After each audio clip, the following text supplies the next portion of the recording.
Hold on, stop. Welcome back to the Shit Show 2.0. Okay, Boomer. Damn millennials. Wow.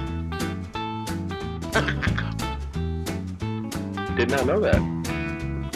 Even flirters who are obviously mentally ill. Oh, this is gonna go downhill real quick.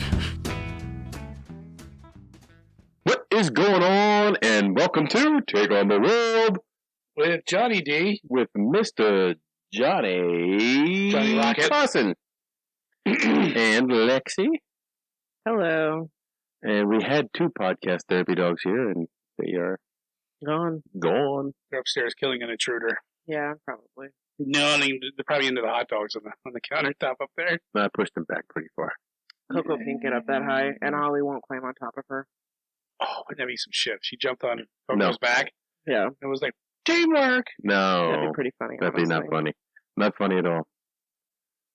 So here we are on another exciting episode of Take on the World. In the dungeon. And you know what we decided to do this week? What I decided to do this week? Do you know? Did you research? I decided to attack Thomas Edison again. Because I really don't like Thomas Edison. And the more I read about him, he's kind of a slimy dude. Yeah. Slime ball. And you know what? Like, I think that's, like, part of growing up and, you know, like, learning is reading things about people that you might have learned about in school when you were a kid and realizing, like, okay, things might be a little bit different than what I thought. Like, I think that's part of evolving. That electrocutes an elephant is not my friend. No. Like, that dude should just get his balls trampled by a fucking elephant. Yeah, I should. Wow. Just stomped on, boom. Boom, boom, boom, boom. And then 10 years later, get his arm. That So, is... like, sequentially, throughout the years, just get limbs, like, stomped on by an elephant. Yeah. And then finally ending up with a stupid head. That's just how I feel. Okay. We all have opinions. Yeah, just let it out, bro. We'll let it out. I truly believe that. Do you? Yes. With your gay-ass truly drink? You do you, girl. Hi! So wait, before we get started in this, anything exciting happened this week? And then my week was kind of...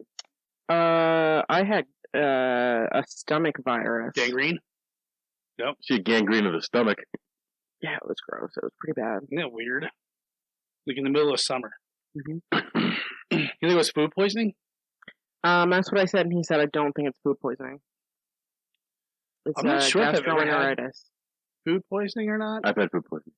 but I've heard it's horrible. It is. Projectile vomiting, I had... projectile diarrhea. I Well, got that's how it started for me. It was the projectile vomiting. I got something from work, and I remember this is the only thing I could relate it to. I was walking behind somebody, and he walked over this steam pipe, and there was a puddle of water on the floor, and his boot splashed up it, and it went in my mouth. And it was like a week You got later. Giardia. Dude, I swear to God, that's what I thought it was. I went to the doctor's. I was sick for like 3 weeks. Like, just, I could not throw up anymore. I was just curled up in the fetal position in the bathroom. It felt like somebody was just stabbing me in the stomach with knives. It was so painful. And then I got all these tests done, and like, we don't know, it's not Giardia, it's not, you're fine. Wow. Well, John, I think I speak for everyone when I say I'm sorry that happened to you. Oh, yeah. I'm sure you are. I am. But, anywho, I walked, what was it, not Friday, it was Wednesday, Thursday. I took a 4-mile walk each day, and my heels are fucking shot. The blisters on them are nasty. I told you, don't wear those new boots the second time you went. I did. No. Oh, I got like halfway in, I'm like, yeah, woo! I got this. Oh, And I'm like, shit. oh, I can't find it. By the end of it, I was like, Yeah, that's how I was when I had my new hiking boots. oh, it's horrible. Where did you hike? I went by Blue Marsh. Okay. So it's right by work. So you can hit the Stillen Basin, and Yeah. it's nice. It's in the shade, and it's not too hard.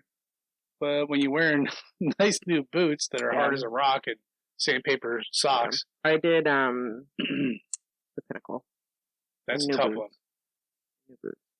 This, I did the Pinnacles and That was Chucks bad. once. Good. Mistake. Like, I didn't get blisters, but because you know how the Pinnacles are What about- rocky. Yeah, yeah. What about these? They're just like Chucks. I wouldn't wear those. I would. No. Most comfortable shoe I've ever had. Yeah, but when you're jumping need from rock to something- rock, yeah. so it's just like constantly like punching you in the bottom of the foot. Yeah. And it's just like I need more padding in my shoe. I love my boots now, but I've worn them on like several hikes, and I just wear them sometimes, like if it's like raining or whatever, because I have the water resistant on them. But I think I want to get Dr. Scholl's for them. That's what I think I'm going to do, like insert. See, now I have Dr. Scholl's in these shoes right now, and the only problem I have with them is they're not wide enough. So there's like a little space at each end. So if you really start to walk and the ground gets uneven, like your foot like kind of like drops into that. It kind of just sounds space. like you might have fat feet. I do have fat feet. I never did, but I do. Like my hiking boots for double E, extra wide. Really? Yeah. Okay, so I might not have that problem because I think they have ones that are supposed to be for wide feet. But if you're having an issue where those aren't wide enough, yeah. So they're comfortable unless like the other day I was walking on the grass like this. So it was like slightly on an incline. Yeah. And it was just like these shoes were worthless. I might as well just took them off and walk barefoot. Which honestly might have been better. So Lex might not know this, but John and I have purchased our tickets for our flight to Colorado. I heard you say that the other day. Everything's falling into place. Nice. We just need to get that one night hotel or whatever B&B. And the car. In the car. And we're set. So I told him. Why does that bug always come around right when we start? Because the lights. That's true. We need that salt shooter. You would never get it. Got him. You got him. Yeah. Look at that. Talent.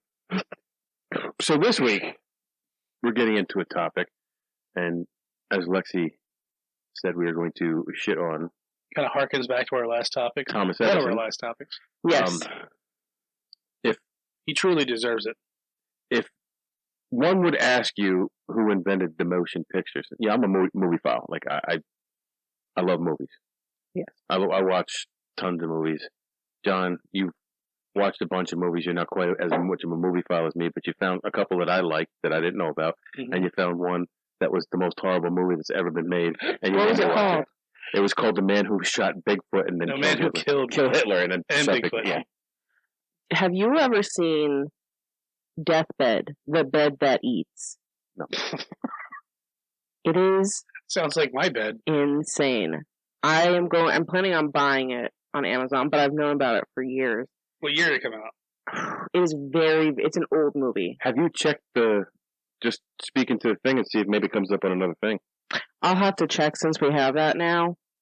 But I think I watched it on YouTube or I found it and downloaded it somewhere sketchy. But it is so awful. It's like an old horror movie, like black and white horror movie. I gotta download a couple Rahiles onto my phone so I can listen to it while we're flying.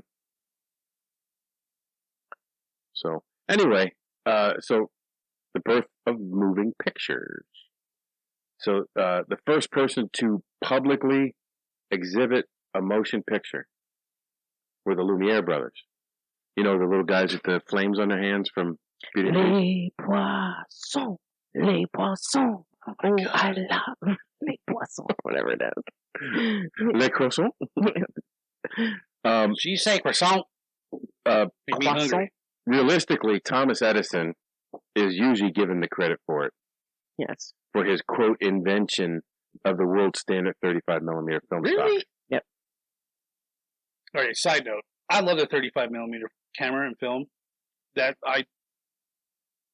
Side note, my sister beat me for a bunch of money when we were like 16 or 17. And she had a Nikon 35mm camera, just a simple setup. And I took it from her. She's like, yeah, I want my camera back. I'm like, you never use it? And you owe me like $50. So like, upset. And I had you that stole camera from your sister. I had that camera. She stole from me a lot. I told you what she did with them fucking coins. God bless her soul. I love my sister to death. But yeah, anyway, so that's another story. So anyways, I wound up with the camera. Actually, I don't think she really... You want me to edit that out? No. And I love that fucking camera. I took some of the best fucking pictures. I have like big frame pictures that I took to a place and they blew them up and printed them out. But that thing took amazing pictures. Did you develop the film yourself? No. I did take a class on developing film. Me too. I like that. In high school. That was Me cool. too. They had that like rotating door. Yeah. And so many of my buddies would go in there and be like, "Beat me up, Scotty." Yep. Like throw the door. Yeah, that's what we used to do. Bunch of fucking nerds. Yep. Well, I took screen printing. I took me too. Video editing. I did not take video editing. I took screen printing. Web design. I took web design. No, I didn't do that. The screen printing was fun. Web design's probably after your time. I made, yeah, I think so. But I made a big pamphlet of the Misfits logo, the skull logo, on like the Post-it notes. Mm-hmm. So somewhere we had like a shitload of these things. I don't know where the fuck they ended up. We probably used them all. We made like our own notepads. Yep. And we did the designs on the notepad. Yeah, that was awesome. I made a couple. I made a Dead Kennedy shirt. Nice. What else? A Casualty shirt. But yeah, it was fun. We did like the school, like different clubs would do fundraisers. We made like the fundraiser shirts. Okay. Like in class. Yeah. Okay. But that's how we learned to make them. That's awesome. Mm-hmm. I kind of miss that shit when you're like, you just have all the tools like there, and like you just go to a class and like, all right, kids, like we got this teacher there, we're going to show you how to do this, and I wish you just let your head go and just fucking do it. Yeah, I wish I had that for an adult. Yeah. Well, some things they do, like at the in Reading at the Goggle Works, they have glass blowing. Yeah, I'd love to do that sometime. I think they have like knife making. You'd love to blow glass. I just love to blow. But well, you could take a blacksmith course down here in Hamburg. Oh, I took a blacksmith course. Isaiah and I did with, I believe it was the Drunken Smithy. Yeah. They do... Oh, that's cool. Yeah, they do the workshops at the Renaissance Fair and stuff. Oh, that's cool. I'd like to do that. Yeah. That was really fun. The glass blowing, I know it's expensive as shit. It's like, this was like years ago. I think it was like $250 a class. Yeah. But that's for like, you get like 6 or 7 sessions or something like that. You get blown 6 or 7 times. Yeah. But it's a legit like thing. In retrospect, it's not really that much. So, like yeah, blowing I like that kind of stuff. I like, but you're not allowed to make that. I like hands-on stuff. I like doing stuff and like apprenticeship trades stuff. Like, I gotta finish making that door. Speaking of hands-on. Yeah. So, but anyway, back to the topic at hand. Another art. Shaman. Film. Shaman. Cinematography. Moving pictures. So this is Lexi's topic, so I'll let you run with it. Oh, I've never finished the rest of that story. Oh, we'll go back and finish it. 35 millimeter. Stolen coins. I was going on stolen treasure. Swashbuckling pirates. I had the 35 mil, and I was going on this boat. We were on a vacation, and I stepped on the boat, and like I stumbled, and I did not have the thing around my neck. And I dropped it. Boom! And it snapped the freaking lens off of it. I'm like, oh, you fucking sucker! Nice. So through the years, I've inherited about 3 or 4 35 millimeter cameras, but they're so old. They work, but they need to be clean. Yeah. And I don't know. It's and it's hard finding a 35 millimeter camera film, but yeah. I love it. I'm not into the digital shit. I like the old school both. shit. I like both. I think you can get very crisp, clear pictures, and I like being able to have those printed out in a way where it resembles. Yeah. You know what I mean? That way you have like that clear crispness, and the pictures back then, a lot of them did, if you had like the correct lenses and all that. Proper lighting. Right. But that's about digital, it'll take up for some of your... Right. So I like the look, and I like being able to know how to do it. Right. You know what I mean? Right. Like, I like keeping that traditional life, with, but like, I would prefer like usually. The digital was so hard for me to figure out because I was so used to. It's simple. Like you set the aperture and the timing, and you get there was a green or red light. That's it. Sometimes you had to guess, but out of like a roll of film, you would get like 1 or 2 good pictures, maybe. And then there was one I went to this fort in North Carolina, and it was an ammo dump where they kept all the cannonballs and shit. And I walked down the hallway, and you see the light coming in, and it was like pitch dark to me. And I set the aperture to infinity, and I held it for like 10 seconds, And somehow I didn't move, and the picture came out like crystal clear. Wow. I took like 4 or 5 of those pictures, and one of them turned out like perfect. That blew it up. It's like this big. I have to show it to you. It's really cool. Yeah, that's really nice. That was cool. That's cool. I like that stuff. So yeah, I chose this topic because I wanted to keep bashing on Thomas Edison. I thought it was funny. That piece of poop, Thomas Edison. Yeah, he's now. I mean, I guess he did some stuff. What he basically took Worked on other people's inventions and improved on them. right because he people had who work for him. the He resources. yeah. Yeah, he's a slimy rich businessman. Yeah. So I mean, I'm glad that he improved on them, but I wish he would have done it a different way. Well, that's how he screwed what's his face over? Tesla. Like, you don't understand American humor. I'm not giving you 50 thou. Yeah. Right. Well, and that's what I was going to say. Even though Thomas Edison is known for all these things, but really, like people like Tesla and this gentleman we're about to talk about, really should be getting the credit and don't. So, without further ado, let's give them their credit. So, Lexi. So, I want to talk about the real father of motion picture, Louis Le Prince. Not to be confused with Louis Lapointe. No. I don't think anybody would. No. Do you know Louis Lapointe? Obviously not. I do. That's Yeah. her Uncle Lucy. Yeah, that's my No. Uncle Lucy. So, Louis Le Prince was a French inventor. He was born in Metz, France, August 28th, 1841.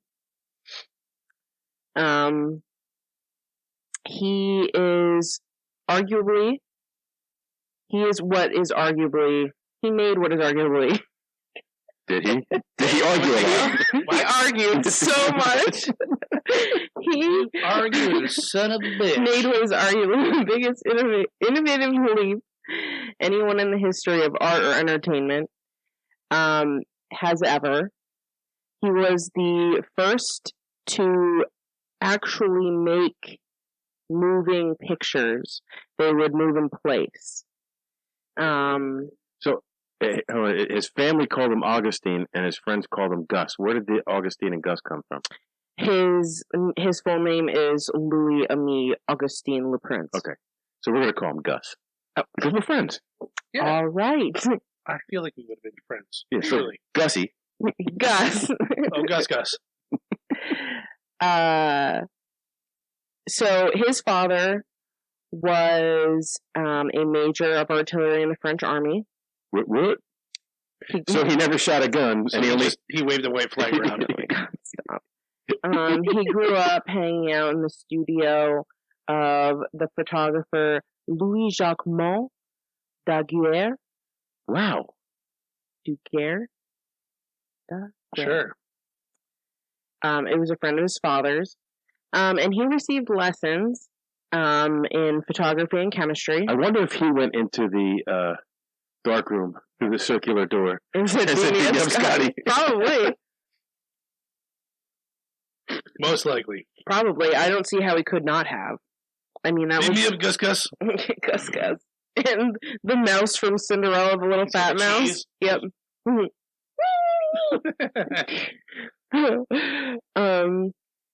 He studied painting in Paris and postgraduate chemistry at Leipzig University. He moved to Leeds, England, in the UK in 1866. 3 years later, he married Elizabeth Whitley. Well, Elizabeth Whitley was a friend, or a sister Whitley? of his friend. Yes. He owned some sort of brass company, and that's where he was working.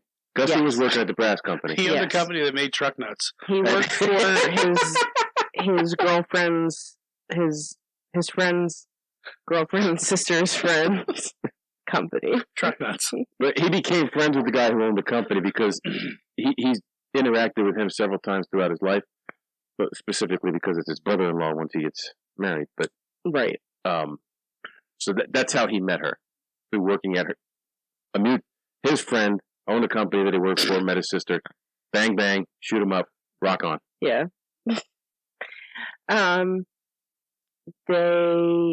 So he and his wife started a school in Leeds. It was the Leeds Technical School of Art. It was for applied arts. They started that in 1871. So that's pretty cool. Yeah. Like, to start something like that in the 1800s? I feel like that's pretty cool. Like, that's when this stuff was starting to become more popular, like more available to people, instead of just being industrialized. I assume his chemistry school is probably for more like developing film. I think so. Developing film has a lot of different chemicals and a lot of different. They probably used a lot of different chemicals back then to develop film. Either develop film or make meth. Right. One or the other. It's a win-win. I mean, it's a lose for somebody. A lose for somebody, not Louis Vitale. What's his name? Gus. Louis Le Prince. Gus. Le Prince. Gus. The Prince of Leeds. He became well known for fixing coloring and photography because he went to his chemistry school to make meth. Yeah, cause you use meth.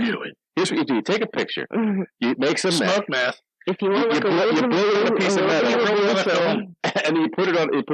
They would affix a color portrait or color picture to metal and pottery, which was like groundbreaking at the time. But they used meth to do it, and not many people know that. No, that's I don't know. That's something that standard now. We just learned today, John. Thanks, John. Yeah. So they did portraits of Queen Victoria and the Prime Minister William Gladstone, and they were produced in that manner, and they were placed in a time capsule. Yeah, I didn't know time capsules were a thing back then. Yeah. Well, you gotta think, like, this is, like, the late 1800s. They're going to the 1900s into, like, the Victorian age. Sure. You ever put a time capsule in the ground? Yeah. Yeah? We did it at my elementary school. That's cool. You? I put stuff in the ground. Not bodies, Michael. Technically, that could be considered a time capsule because once they find it... Won't everybody be surprised when it gets dug up, though? You know what? Speaking of that, I always thought about if I had my own house, I wanted to get a fake skeleton from the Halloween store, just buried underneath buried underneath my deck. So the next person that digs in there, oh my god! What the fuck? Poor cement just had the finger sticking up. I'm gonna do it. Oh, man. So, in 1881, Gus went to the United States, and an agent... He was an agent for the Whitney partners. Right, for his wife's brother. Yeah, brother-in-law. Who's also his friend. Yes. I'm just going to say right now, I'm kind of confused. There's a lot of names getting thrown around right now. Actually, only 3 names. Only 3. I'm just going to say, I'm kind of confused. Meth, names, Gus. So he went to the United States as an agent for his brother-in-law's partnership. And he and his family stayed in the United States when the contract ended. He became the manager of a small group of French artists who produced large panoramas. They usually depicted famous battles, and they were exhibited in New York City and Washington, D.C. Famous white flags. I went through and tried to find these panoramas, and I could not. Like they showed a picture of one on one of the videos I watched, but I couldn't. When I searched the internet for it, I just didn't know. I guess I didn't know how to search. I was too stupid to figure it out. Hit the site's white flag.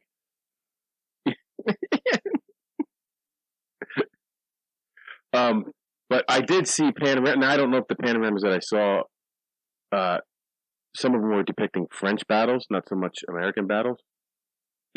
So I thought maybe those were it. I don't know, but I thought it was kind of cool.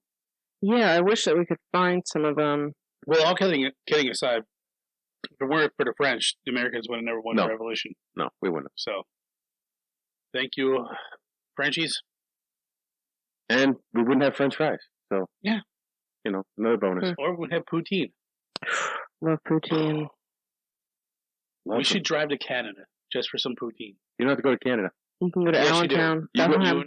Flying V. No, listen to me. They are from Canada. No. Michigan. You gotta eat it in Canada for the first time. I've had it already. Yeah, I've already had it. So gay. Yeah, so it's too late now. Anyway, wagon. All right. In Bethlehem, there is a restaurant called the Flying V. And it's a poutine restaurant. Ran by Canadians. Right. And if it's Canadians or French Canadians, it's not V for victory.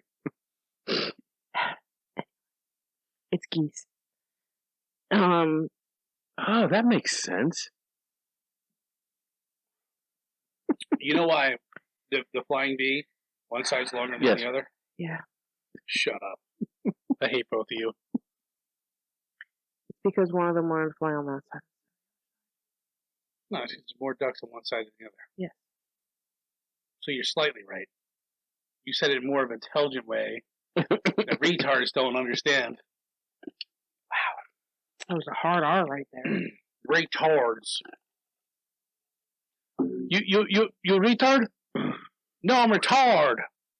No, you're retard. So these panoramics, being this manager, gave him the idea to make something that was more immersive than just... I'm not touching it. I didn't poison it. Well, it doesn't belong with the beer. I will not touch a Truly You can. hold your hand out. What am I? Should I grab it? You look like you're ready to hand it to me. Yeah, you started moving it. I do like. And then I realized like that. When you do this when you're at work. Just take something random and just hand it to somebody, and they'll always take it. I did it to a guy at work the other day. It was a tube of Coke, and I handed it to him, and he grabbed it. He's like, "What the fuck do I want with this?" I'm like, "I don't know. I just handed it to you." Was it Moser? Tube of cock. It's the black cock. So he wanted to make something that was more immersive for pictures. He began experiments using and relating to the production of moving pictures. He designed a camera that utilized 16 lenses. You want to see a picture of that? Yeah, put a picture up. I thought it was down further. Do we have a choice? I thought it was down Look further. at that fucking thing. Yeah, it used 16 lenses. And what in the hell do you do with that? What? Are those circles the lenses? Yes. Mm-hmm. Where do you look through it? I don't know. They really didn't too much. They just kind of looked at it. And also a lot of the video, the first video that was ever created by Louis Prince is a video of his family in the backyard. Did it come out clear? You can find it. You can find it online. Yeah, it's online you didn't now. Put it in there? What? Did I put pudding on it? Did you put the... You did say, did you put pudding in there? I said you didn't put any of the pictures on there. The video, no, I didn't. I know I get ahead of myself. I speak in tongues. What the fuck did any of that mean? You wanted to know if I took the video of... No, not the video. I wanted to know if your dad put the pictures of Gus in the backyard with his family on there. It's a video. It's a video. It's a moving picture. It's a moving picture. Okay. It's you the first took moving... shots of it. You can find it online. If anybody remembers when we did our horror movie podcast, and I talked about the first horror movie. Yes. Méliès. That's how it was short. It was It was 12 seconds. And I was like, how the fuck can you make a horror movie that's 12 seconds long? Well, that one was 30. That was under a minute. Oh, yeah, whatever. I didn't see that one. You didn't? Mm-mm. It was number 3. Jorge Méliès. Is it the same guy in this? No, but he's from around the same time. So shortly after this, when they started making movies, he made the first horror movie. Yes. And everything happened kind of quickly after he passed away. Yes. Well, within 3 years. Actually, it was within 7 years, and there's a reason for that. Did you know what the reason is? For everything happening within 7 years? Yes. Oh. We'll get to it at the bottom. Anyway. Don't get ahead of yourself, girl. You're getting ahead of yourself. So, this camera that he designed had 16 lenses. It was the first invention that he ever patented. So when he filed the patent for this, he filed it in France and he filed it in UK. Yes. And he later filed a patent in the United States. But the patent, it became problematic later on in life after he died when there was lawsuits. Because in that time, he was talking about a camera. And in the patents, he mentions camera, and they think still pictures in the camera. So some of his patents weren't held up because of, they didn't interpret number one, it's 16 lenses on his first patent, and the camera that he eventually makes after that, this only has 2 lenses. But he says, or single lens. He says there's a wording in the patent that I would argue is. Well, it leaves him able to expand upon his idea. That's right. The wording that was in there. But the U.S. patent was never changed to that. Which is unfortunate. Yeah. So. So what? He was very critical of himself. Right. Who was that? That was me. I bought my thing. So the 16 lens camera, when he would get the video from, or the moving picture from it. Right. The problem would be is each one of those lenses is at a slightly different angle to the subject. Right, obviously, because they can't all be on top of each other. Right. So the picture was very jumpy. He did not like the quality of the picture. Yes. And so while he did film the first motion picture, it was not to his liking because he was a perfectionist. Yeah, so he was very critical of himself, and I think the thing that confuses me about it is it's nobody has ever seen this before. This is completely new. This is not something that's ever happened before. How can you be so critical of it? Right, and that, actually, one of the videos I watched, they said the same thing. If I was able to present something that nobody's ever seen before, right? I think I would be so proud. But he was an artist. Exactly. And he was an artist at heart, and artists are very hard in their own work. Right. Vision? It wasn't perfect. It wasn't what he had imagined. I can see that. You have an idea in your head, and you don't meet that idea, and you don't like it. Right. That's how I am. Yeah, that's how I am too. So in 1886, his teenage daughter, Marie LaPrince, said that she remembers him projecting moving pictures on a wall in their workshop 2 years prior to Edison even began conceptualizing motion picture designs. So before Edison even had a thought about moving pictures, Marie LaPrince had this video that I had talked about of his family projected on their workshop wall.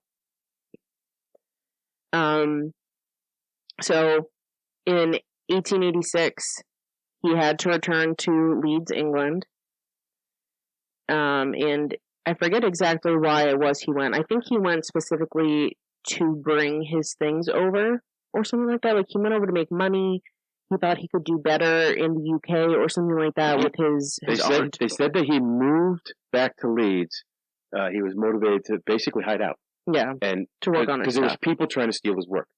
Even back then, industrial espionage was a big thing. I would say especially back then. We know it was a big thing because that's all Edison did. Right. J.P. Morgan did it. Edison did it. Westinghouse did it. Mm-hmm. The only one who didn't do it was Tesla. Right. That shit carried over into the 40s with the atomic bomb. Yeah. That's the entire Cold War. Yeah, you had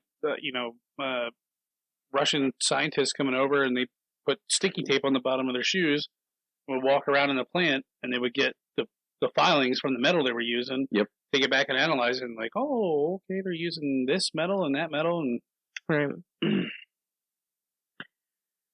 So he was going to work on this.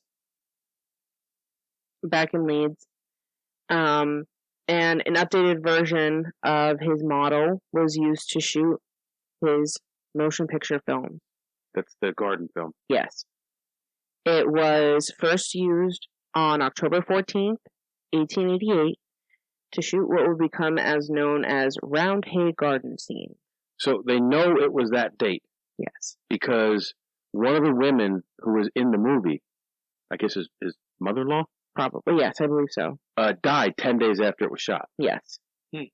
And they actually came to court with the death certificate, yep. saying, look, I can prove it because here she died 10 days later, so it has to be before the day she died, which was 24th. Right, exactly. And they knew, obviously, based on when all this was happening, that this wasn't years prior. Right. Which, I mean, even so, that'd be really... You could just be like, yeah, this was like 20 years ago, bro. Yeah. Like, oh no, I've been doing this for years. I don't know. And it was his son Adolf was also playing the accordion in that movie, which is pretty fun. Accordions are pretty cool. My grandpa used to play the accordion. Pretty cool. The prince later used it to film road traffic and pedestrians crossing Leeds Bridge. The film was shot from Hicks in the Ironmongers, now the British Waterways building, on the southeast side of the bridges. It's now marked with a commemorative blue plaque. So these blue plaques there's a permanent sign in the UK that commemorates some famous person, event, a former building site, or some historical thing happened at that location. Right. And I have a picture of that to throw up. I don't have it in my file, but I have the blue plaque up so you can see what it is. It's just like the plaque down here for the fort. Mm-hmm. It's, we do the same thing here. They just have a design that they use for every one of them. Right, so they're all the same. Yeah. So as soon as he broke this fantastic new ground with his new moving picture, Lou the Prince and his family were ecstatic to set up a showcase of Round Hay Garden Scene in their mansion in New York. So this is key because he wanted to go to New York and show this film. He wanted to show the world what he did, what he created. Hey, look, it's a film of my dog shit in the backyard. Exactly. Right, but because of what happens after this, he never gets to show that film. No. So now they say, really? No. There was never any open public displays of any of his work. No. He had private displays in his house. Mm-hmm. His kids remember it. Mm-hmm. And they also did show the film unofficially on March 30th, 1890 at the National Opera in Paris. And Ferdinand Mauboussin, the Secretary of the National Opera, confirmed this with an affidavit in court. Yes. That he did indeed show a moving picture in the Opera House. Yes. But it wasn't open to the public. And what he wanted to do is he wanted to do an Edison. He wanted to make a mass spectacle of it, have the media and the press there so everybody could say, holy crap, look at that. That's something we've never seen before. Right. And I think the other problem, too, is that, like, he wanted to show people, but he also still was like, could be better. Was he gaslighted by Edison? Well, we're getting there. There you go, jumping ahead of you. God damn it. I'm going to gaslight you. So, he had a couple problems he wanted to fix before he took it over there. Yes. The one problem was he was filming on a light-sensitive paper, and it wasn't very durable, so it didn't lend itself to repeated viewings. Like, you could probably view it, like, once or maybe twice, and you'd have to film something else. Right. So he came up with using celluloid to capture the film, which I think they still use it today. I thought you said celluloid. Yes, no. I believe so. Some of that fat off the back of your neck, bitch.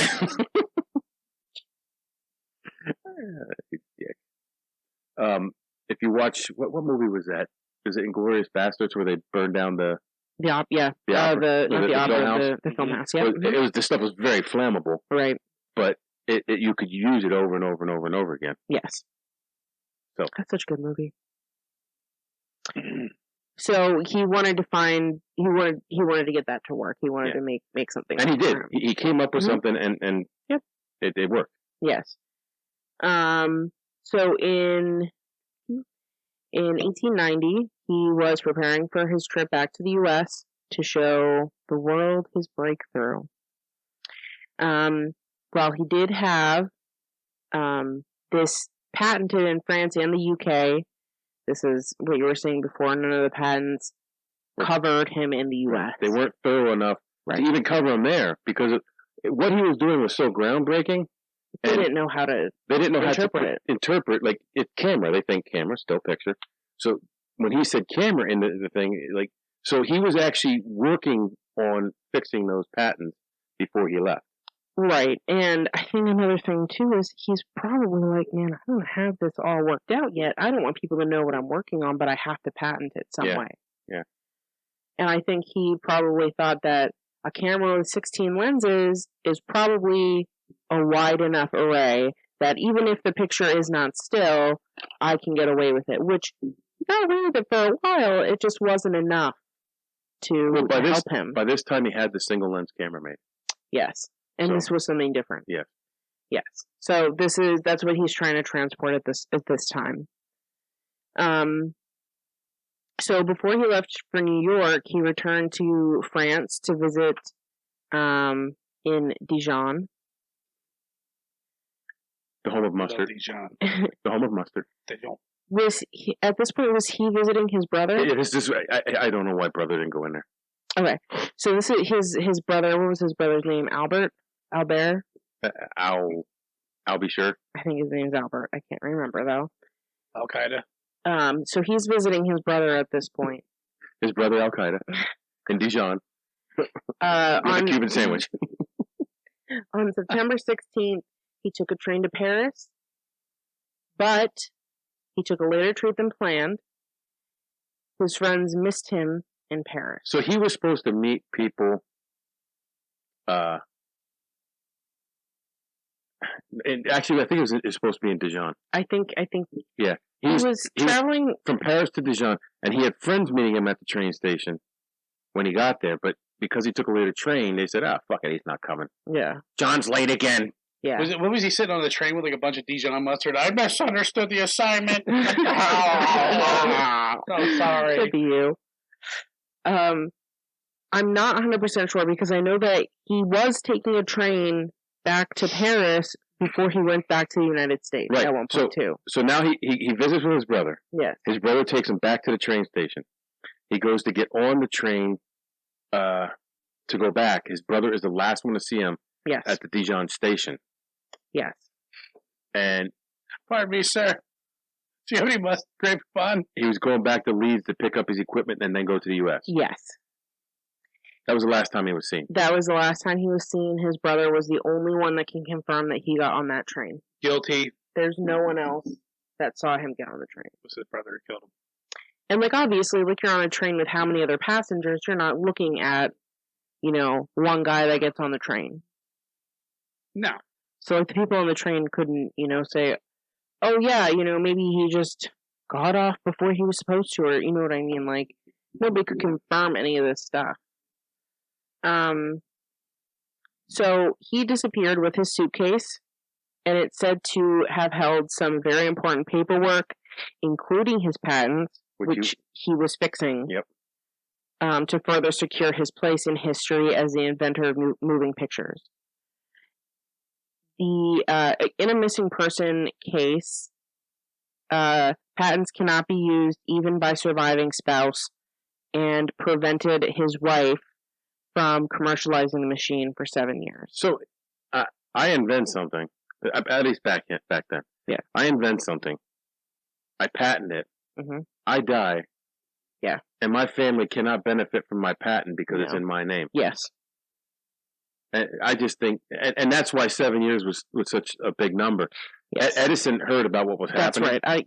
I didn't remember that it was 7 years, but I did remember that. Edison heard about what he was doing, and that's when he got the idea, well, hold it. Yeah. Moving pictures? Yeah. What a wonderful idea. Yeah. And so then he starts working on it. Yeah, he put on his bowler cap, his black bowler cap and cape. and went and stole anything that he gotta wait for it to evolve for you meddling kids. Exactly. Which I think it's really funny now because, you know, he's saying, like, I want to secure my place in history as the creator of this.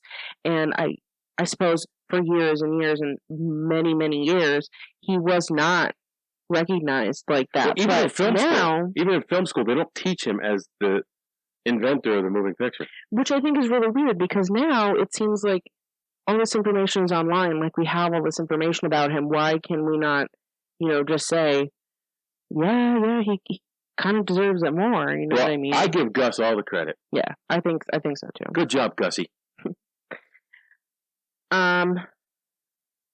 So that's the mother-in-law. Edison's earliest film was not even shot until 3 years later in 1891. So that's what I'm saying. He heard about this. He goes, "Oh wow, yeah, another opportunity. Let's make this guy disappear." And so we'll get to the theories, but there's a couple things going on here at this time. At this time, he's almost broke. Right. He has no money. No money. His mother passed away, and he was living on. He thought he could continue to live on the inheritance, and the money wasn't able to be released as soon as he thought it was. So, like, which is why he left. He was struggling for money. And I think it's also like, I don't know. There's just so much going on at this point. Like, he's on the run. He can't get the money he needs. I think there's like a letter that he wrote to his family. Yes. Like saying, you know, like, I'm sorry, like, I can't give you more money. I'm sorry that you're still working so hard. I wish this letter enclosed money. Yeah. And you wouldn't have to work as hard, but at this time, there's no money to give you. Right. That's pretty much what the letter said. And, like, I don't know, like, I think it's kind of great that, like, his wife was like, all right, like, let's do this, like, let's both work, like, you know what I mean? Like, I don't know, I didn't read anything about her being, like, you know, overly, you know, angry or anything about it. Like, it didn't seem like she had any kind of, like, bad connotations or not to him, but she was very angry at Edison. Oh, absolutely. But because Edison then took him to court. Yes, exactly. Well, actually, I think the family took Edison to court and lost, and then eventually it was overturned. Yes. Mm-hmm. But, so the theories on his disappearance. Now, John, since you did no research whatsoever, if you had to theorize about any of this, what would your theories be? What would you say? Squatchy got him.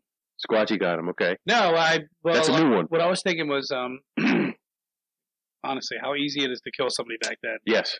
No cameras, no cell phones. But it'd be so easy. Yeah. To push the fucker off a train or just have some random knife him. Yep. Steal his shit, whatever. You know, so I wouldn't doubt it if that cocksucker fucking had some of his goons kill him and steal his shit, and then he reaps all the benefits of all of his, you know, video making and this and that. Right, because as we know, he's not been far off from that prior. Oh yeah, he fucked over Tesla.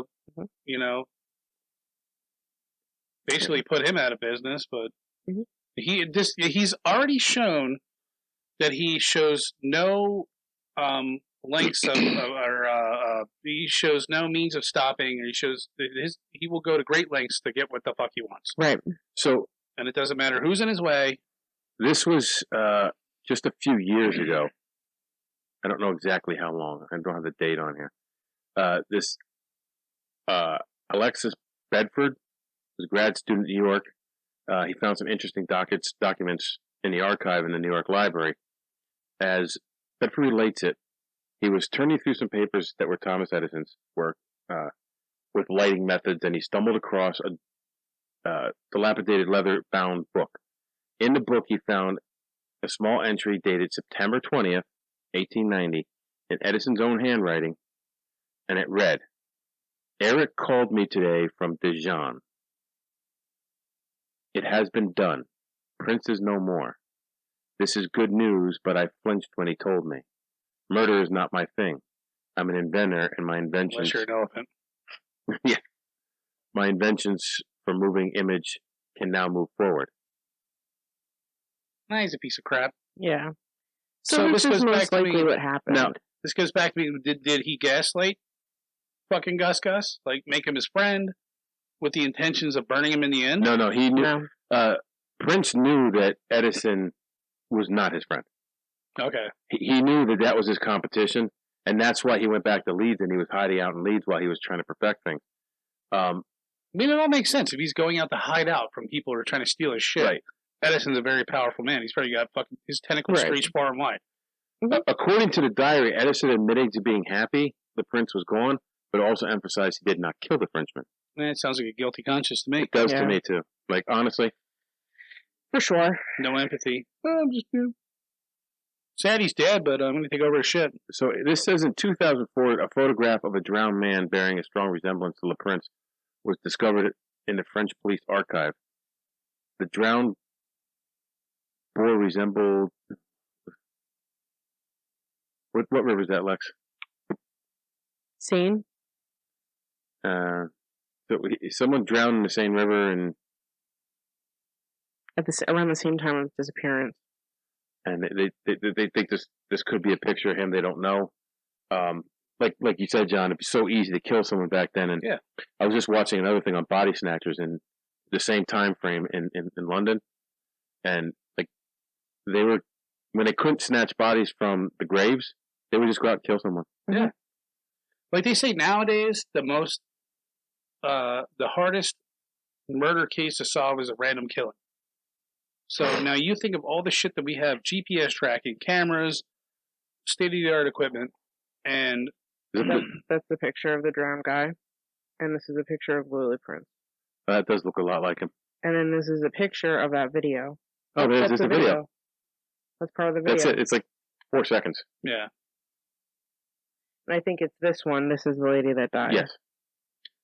His mother-in-law. So, I mean, back then, I'm sure it would be so easy to kill somebody. Yeah. That looks exactly like him, though. It really does. So another theory is because he was poor and he had so many debts, he had reason to disappear. But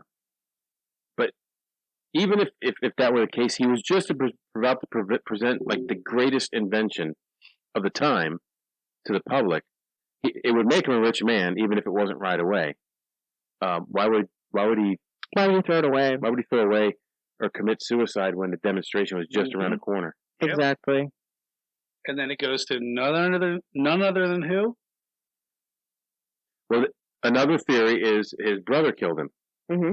And they said his brother killed him. Well, the theory was his brother would have killed him to get the rest of the inheritance money from his mother's death, which is about $150,000 back then. However, his brother was a relatively wealthy man and had the other $150,000, which is like $1 million today. Like, so he really had no motive to kill his brother. Right. Unless he was in debt for some reason we don't know.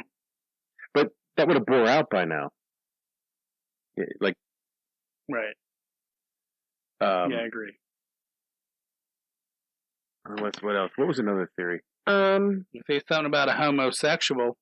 According to another theory, Le Prince did stake his suicide because he wanted to start a new life in Chicago after his family learned he was homosexual. There was nothing to support this claim. So, other than he was from France. Right. Just because you're from Europe doesn't make it gay. Right. Those are the three main theories, I think. Yeah, I think that was the three main theories. He, disappeared himself because he didn't want to have to deal with his debt and he didn't want it to fall to his family. So he just tried to make it look like he died. Yeah, but that doesn't make sense because he was on the verge of something. Right. Everything that's why they think it's not that. That's why everybody thinks it's Edison. Everything points to Edison. Yes. It's all circumstantial. There's no proof. No. Right. But we solved it here. Edison killed him. Yeah, absolutely. Case solved. So next, now in the lawsuits afterward, I guess Gus had two boys. I think so. Brothers, and one of them appeared in court in the case brought against Edison, and after he appeared in court, well, they actually brought a case against Edison. Oh yeah, for killing him. No, for stealing the work. Yes. When he came out and said, "Oh, look what I've done," Le Prince's son testified in the suit. He was found shot dead on Fire Island in New York. Yes, he was also found murdered. Not just shot dead. Like, apparently, he was beaten very badly and then shot. Yes. All self-inflicted. Well, this is not the Clintons here. I was just gonna say, it sounds like the Clintons all over again. So, that's the story of my buddy Gus. He shot himself in the head 5 times and threw himself out the window. I mean, you could call him Louis because you didn't know him like I did. I call him Gus. I just think his name sounds cool, Louis le Prince. Louis le Prince. Louis le Prince. Le Prince. Le Prince. Well, we solved that one fairly quickly. Edison is not only guilty of his murder, but his son's murder too. Absolutely. I think that he killed his son off as well to get back at him for talking. For sure. Yakety yak, don't talk back. Yep. That's right. So it was an interesting topic to research. Yeah. Mm-hmm. Absolutely. I watched. Love history. I'm not a big fan of BuzzFeed, but the 2 guys that did the BuzzFeed video on this one, I think did a really good job, even though they're a little goofy. Yeah, I like them. They're funny. I enjoyed it. I watched probably 5 or 6 different ones and took information from them all and a couple different websites. But Wikipedia is a good source for this one. I think all of the information lined up pretty well. Yeah, it did. Pretty. Sometimes they get too deep into stuff sometimes, and sometimes they leave out some stuff, like with some weird stuff. The next topic we're doing, like with the Wikipedia on the topic was horrible. But if you look up the guy, there's a lot of information about the guy. Yeah. Oh, so good. Yeah. Good one. Actually, good call there, bro. Yeah, we'll get into that one. We'll get into that one in our next episode. No, it's too big you think. So, with that, we took on Gus Le Prince. Louis Le Prince. We solved the mystery. Now you go take on the world. Hold on, stop. Welcome back to the Shit Show 2.0. Okay, Boomer. Damn millennials. Wow. Did not know that. Even flirters who are obviously mentally ill. Oh, this is gonna go downhill real quick.